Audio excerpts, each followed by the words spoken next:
हम घर में से निकाल के मारने वाले व्यक्ति हैं भैया जी, आतंकवादियों के लिए। और हमारे देश की सेना मजबूत खुद है, घर में निकाल के कुत्ता बना के मारती है भारतीय सेना। मैं चाहता हूँ ऐसे आतंकवादियों को जल्द से जल्द साफ कर दिया जाए। तो नमस्कार, आप देख रहे हैं जे इंडिया न्यूज। जे इंडिया न्यूज में आप सभी का बहुत बहुत स्वागत है। आपको बता दें मित्रों, अभी हमारी मौजूदगी जो है वायरल दातून बॉय आकाश के पास है और आइए इनसे हम बातचीत करते हैं, इनसे मुलाकात करते हैं। ये सोनी टीवी से लौट के आए हैं, इनका क्या वक्तव्य रहता है ये हम बातचीत करते हैं। तो आकाश भाई, आपका बहुत बहुत स्वागत है। सभी माता बहनों को मैं चरण छू के प्रणाम और नमन करता हूँ। नमस्कार भैया। तो अभी आप सोनी टीवी से लौट के आए हैं, तो आपको कैसा लग रहा है? बहुत अच्छा लग रहा है भैया। अब इसके बाद जाएंगे तब फिल्म बनाएंगे, तो पेपर देने चले आए हैं। जी। इसके बाद फिल्म बनाएंगे और बहुत 1 से 1.5 साल के अंदर, क्योंकि जिसमें समय लगता है वो आदमी बनता बहुत अच्छा है, तो 1 से 1.5 साल में हमारी फिल्म रिलीज हो जाएगी। एक बहुत बड़े बिजनेसमैन है जिनका प्राइवेसी है, पूरा जो पैसा रहेगा उन्हीं इन्वेस्ट करेंगे और जब फिल्म चलेगी तो उसमें जो पैसा लगा रहेगा वो लेके 50% हमको दे देंगे। जी। तो अपने फिल्म का नाम बता दीजिए। ए लव स्टोरी, बिजनेसमैन आकाश दातून बाय और उनकी प्रेम क्या सीता। ठीक, बहुत अच्छी बात, बहुत अच्छी बात। आपने इतने कम समय में महाकुंभ में अपना कामयाबी हासिल किया, उस पर आप क्या कहना चाहेंगे? कामयाबी भैया जो हमारा है, जो माता पिता का था सहयोग, वो तो समाज में सबका रहता है, लेकिन जो सहयोग हमारी प्रेम क्या का है वो अटल से। आज भी हमारी बाबू फ़ोन करते हैं, बाबू अब इससे बड़ा भी मुकाम हासिल करो। ठीक है बाबू, तुम साथ तो चलो, इसके पास पूरा देश हम उलट पलट कर देंगे। देखिए भैया, कभी गरीब का बच्चा अगर बड़ी बात करता है ना तो लोगों की आंखों में चुभने लगता है। जी बिल्कुल, क्योंकि लोगों को अच्छा नहीं लगता ना, गरीब का बच्चा बड़ी बात करेगा लाखों करोड़ों की, वो कहेगा 10 रुपये जेब में ना रहे चलेगा, लेकिन करोड़ों की बात किया करो। जी। तो आपकी शिक्षा भी किस डिग्री में है? डिग्री मतलब ग्रेजुएशन कर रहे हैं जी। 3rd सेमेस्टर का पेपर देंगे, जिसमें सब्जेक्ट है जियोलॉजी, बॉटनी, केमिस्ट्री। जी। हाँ भैया जी, माँ सरस्वती पीजी कॉलेज से पढ़ते हैं, हमारे गुरु लोग हैं। थोड़ा हमारे गुरु लोग से भी बात कर लीजिए। जी बिल्कुल करेंगे, आए हैं उतनी दूर से अब बात करने के लिए ही।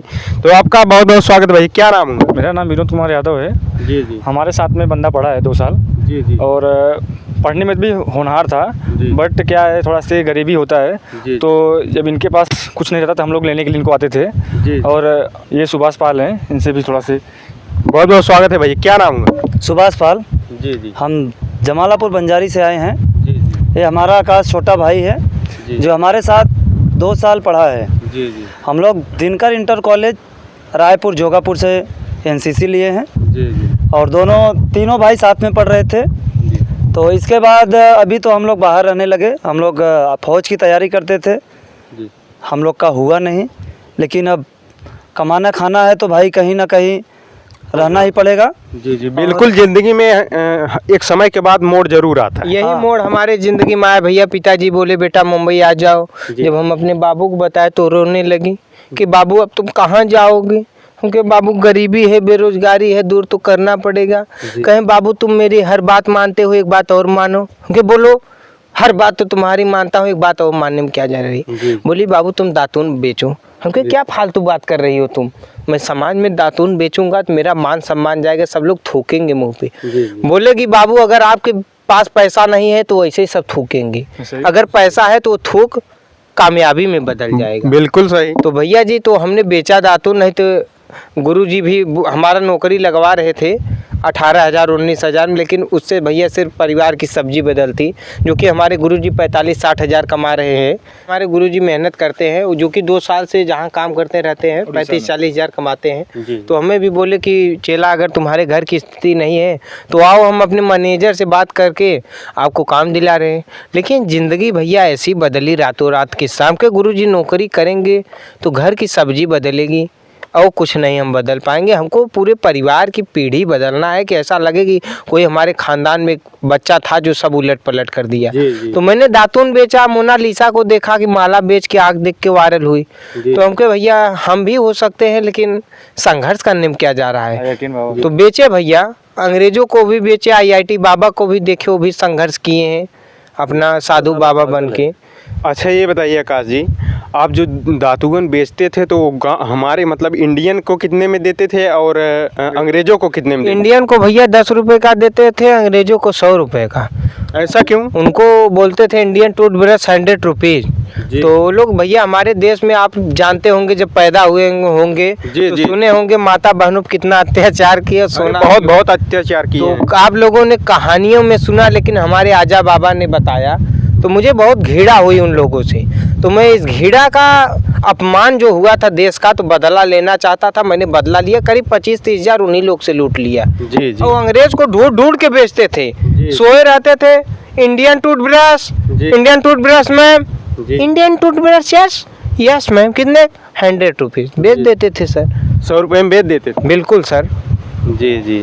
तो आप देख सकते हैं मित्रों कैसे अपना कामयाबी हासिल करते हैं। आज हमारे गुरुजी फौज की तैयारी करते थे तो पूरा देश गांव समाज हंसता था, अरे तो पगला है, दौड़ता है। लेकिन आज हमारे गुरुजी के अंडर में 4 से 5 लोग काम करते हैं।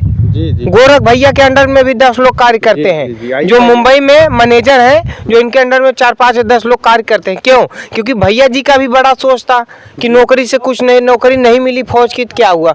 आज भी देशभक्ति है इनके दिल में, पूछ लीजिए भैया से। क्यों भाई, देशभक्ति तो है, वो तो सबके दिल में रहती है। देशभक्ति तो सबके दिल में रहती है, लेकिन क्या है कि इतना प्रैक्टिस करने के बाद नहीं मिले कामयाबी तो घर पे थोड़ी बैठेंगे भाई, कुछ ना कुछ तो रोजगार तो करना ही पड़ेगा।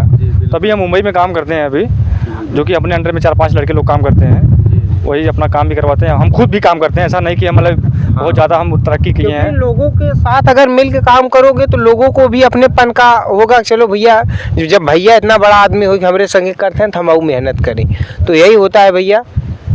तो हम थोड़ा सा भाई अपने टॉपिक से हट के बात करेंगे, हम देश की तरफ चलते हैं कि अभी हाल फिलहाल में हमारे पहलगांव में जो है कि आतंकवादियों ने हिंदुओं को चुन चुन के मारा।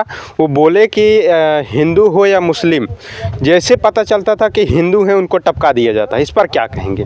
भैया हम चाहते हैं ऐसे आतंकवादियों को जितना जल्दी हो सके साफ कर दिया जाए, क्योंकि ऐसे आतंकवादी जो हैं हमारे बहुत, क्योंकि हमारे भारत की सेना बहुत मजबूत है। जो भी हुआ गलत हुआ भैया जी, हम चाहते हैं उनको कड़ी से कड़ी सजा, क्या उनसे जान से मार दिया जाए भैया जी। यही हम चाहते हैं। सरकार से, अपने प्रधानमंत्री जी से विनम्र निवेदन है कि ऐसे आतंकवादियों को नर्क का दर्शन कराइए आप। और मैं अपने देशवासियों को बहुत प्रेम करता हूं। जो भी दोस्त यार हमारे जो गए थे, जो भी गए, खत्म हो गए, मुझे बहुत दुख है। और चाहते हैं जब तक आतंकवादी नहीं मरेंगे तब तक हम भोजन नहीं करेंगे, भले हम भूख से मर जाएंगे भैया जी।